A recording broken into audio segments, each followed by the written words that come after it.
up everyone, welcome back to the channel, and today I'm going to show you how to set up a Sofi account. You want to know how to set up a Sofi account? This video is for you. Let's get straight into it.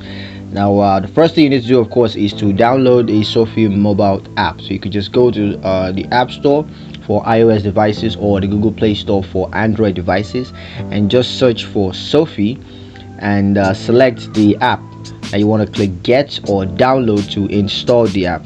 And once you're done installing the app, next is to sign up for the Sofi account. And what you want to do is to open the app that you just downloaded and click on sign up, and then you want to enter your email address and of course create a password. And then you got to provide personal information, including your name, your date of birth, your address, phone number, and of course your social security number. And that's going to be important for identity verification. Now all you got to do next is just to answer the security questions to help to verify your identity, and then you want to review and agree to Sofi's terms and conditions.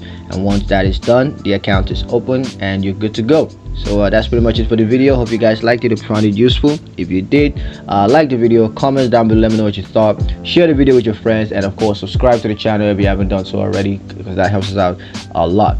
Now please don't forget to ring that notification bell so you never miss another one of our awesome videos in the future. Thank you guys for watching, and I'll catch you guys in the next one. Peace.